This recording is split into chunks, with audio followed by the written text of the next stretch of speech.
Hi, I'm Steve Shelburne, owner and operator of Shelburne RV here in beautiful Cleveland, Tennessee.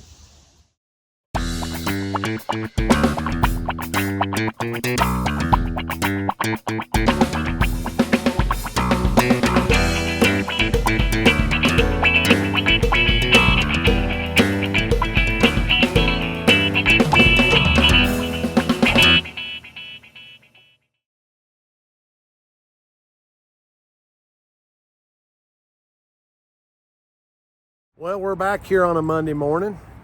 Thank you guys for all your comments from last week. I had a bunch of comments. Of course, the saga continues with the the customer that was mad about me for the 4 weeks.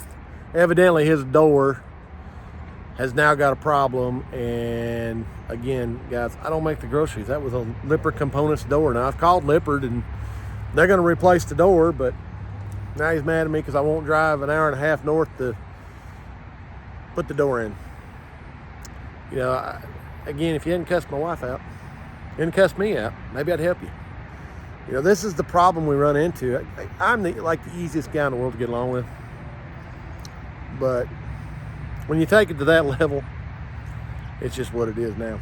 So I'm not going to keep doing that if you're going to cuss me out every time we talk. And of course, he's very upset with me now. Horrible business person.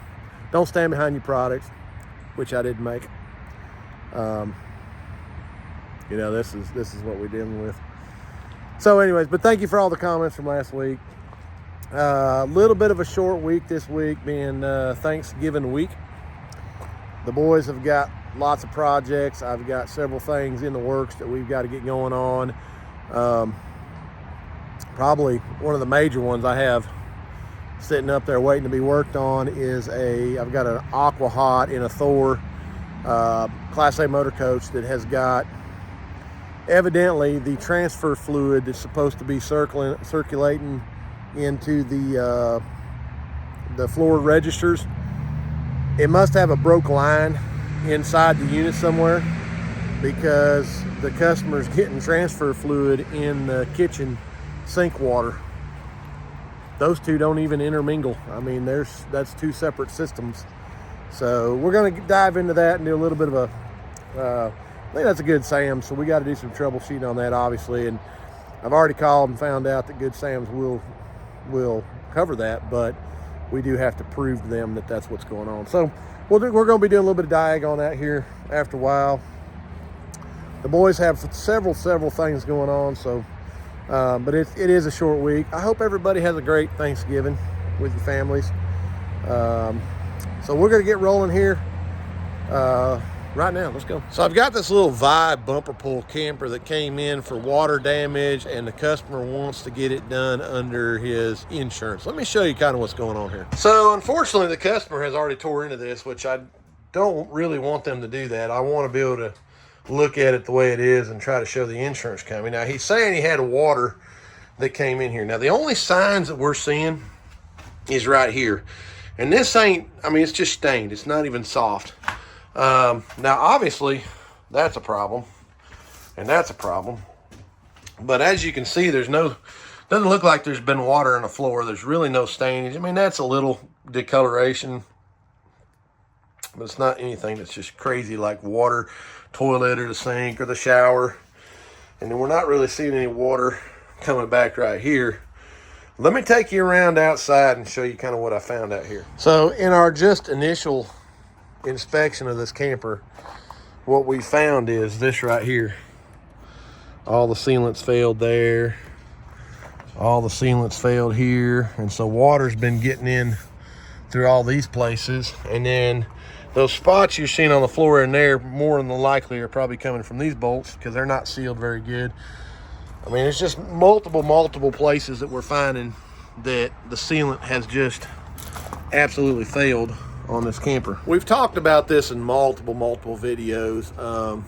You know, maintaining the camper is the main thing we can do here. And the bad part for this customer, if I turn this into this insurance company right now, they're going to send an inspector out here because it's going to be very expensive to fix, as you saw. And the first thing he's going to do is look all these places over. And once he sees all those places on there where the sealant has failed, he's going to deny the claim. He's going to say it's a maintenance issue. They didn't maintain their camper. And so, you know, it's a hard conversation to have with the customer, because now I got to call him and go, hey, I don't think that, you know, they're going to cover this. Now I can turn in a claim and we can see what happens. But I'm just telling you guys, I've dealt with enough of these insurance companies. They're going to say it was a maintenance issue. And so, you know, we're just going to have that hard conversation with the customer. But this is the prime reason, guys, why you've got to maintain your sealant. You got to look at that stuff. Twice a year, you've got to be looking at all the sealant on this camper. And if you're not sure, we need to do a seal tech on it. Let's get the seal tech machine hooked to it. We'll be able to see then. But unfortunately, this is going to be a tough conversation. Mr. Brandon's been working on this residential refrigerator install on this camper, and this is kind of where we're at now. He's got it fitting, but the problem is now, obviously, we got some door hinges that have to fit right here. So he's got them marked, as you can see right there, and he's going to go in here and cut them out enough where when he puts the screws in the top of that bracket, that's going to sit up in there, and then we're going to put screws to hold that down. But this residential refrigerator is about in here now. The trim, I'm not going to put anything on here. I'm going to leave that for the customer, because again, they don't want to spend a ton of money, and I'm not sure what they want to do. So we're going to save them some money by just leaving it alone and let them do it. So Brandon's working on getting that done, but we're real close on this. Got another project in here that Mr. Lewis is working on now. As you can see, this wall is in a bad way. Customer hit something, ripped it apart. The bad part is the customer that owns this camper don't have the money to fix it. So a church group came in and actually brought it back from Virginia, and they're gonna pay to just get this wall kind of back in place. So it's usable again, because this family, I guess, is living in this camper. And so they're going to try to get it. They just want us to get the structure back in place and everything secured and not leaking. And then that way they can, they're going to go inside, and the church group's going to go inside and rebuild the inside. But we're going to take care of this out here now. Obviously, quite a bit of structure. The power's ripped out of here. So we're going to try to get it pushed back in place, because it's moving pretty freely.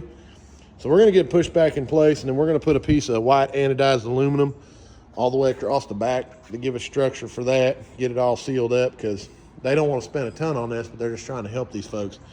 So Mr. Lewis has got his hands full on this, but I think we can get it back here where at least we can help these people. Mr. Lewis has been working on this for a little bit, and you know, again, this is what the customer wants, a low-cost fix, and he's got the wall back up there. Again, we're going to put some anodized aluminum across the top.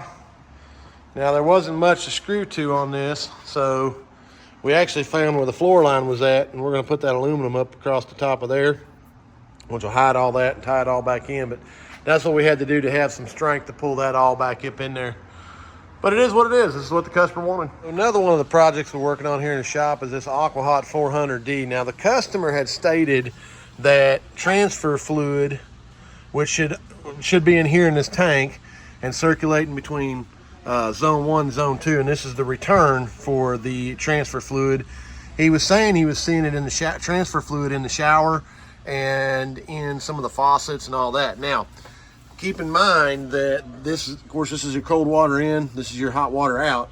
These just circulate through the tank, the boiler tank, and come back out. This transfer fluid does not intermingle with the hot water of the actual inside of the coach. Now, these go to your registers, obviously, but there should not be any transfer fluid in this. So what we did was we took the overflow tank loose. I actually mixed up a 5-gallon bucket of water with red food dye, and we took a water pump and actually pressurized the tank with that water. Now, to prove that tank is actually busted, this is the overflow drain for the hot water, and you can see that the coolant is red. So we know that this tank, one of the lines in here, is ruptured and is allowing transfer fluid into the city water, which should never happen. So this gentleman's got Good Sam's Aftermarket. I've already talked to them, and this is covered by his plan, but they are going to send out an inspector so that we can show we've got to prove that that's ruptured. So we've already done that, but now we'll have it set up so when the inspector comes out, we can prove that's a problem. Well, obviously not a very cheap repair right there. I think that Aquahot's like $7 grand just for the Aquahot. But for whatever reason, we've had a failure in the boiler tank.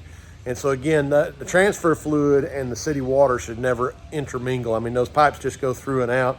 The transfer fluid obviously helps put the heat into the hot water. So we should never have anything that's intermingling like that. So that just goes to prove that tank is ruptured, and we'll have to get a new replacement for that. Mr. Lewis is coming along on this back wall repair now. You can see he ran some big wide beads across there to seal all that up. And again, remember, this is what the customer wants, low cost repair.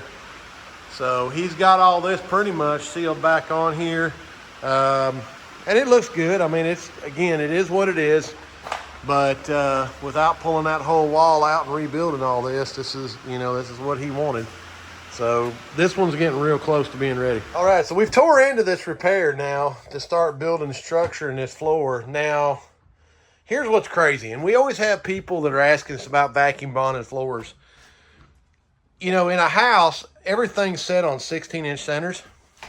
There's the structure there, and there's the structure right there. You can't see it, but it's there. I mean, you can see the metal right there. Okay, that is 4 foot between that.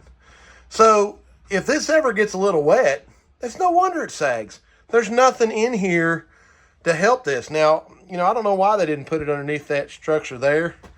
I don't know. This is the battle we fight. People always wonder why it takes so long to fix these floors, but you're talking 4 foot centers.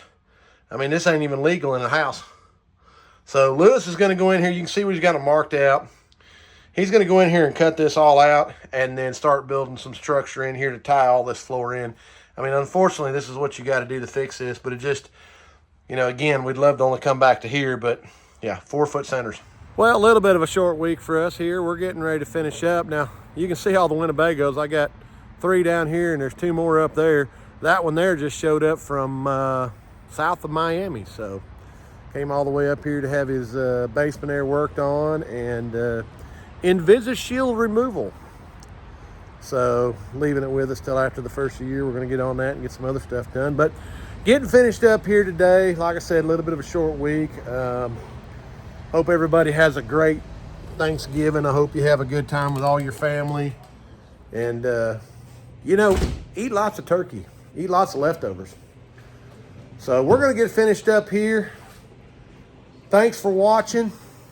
Look who I found trying to sneak out of here. Of course, this, Cousin Gary, he's getting ready for Thanksgiving. As you can see, he's got plenty of room already. So Thanksgiving is Cousin Gary approved. Thanks for watching. Appreciate all the comments from last week. Y'all have a happy time with your family. Remember that this video is Y'all take care.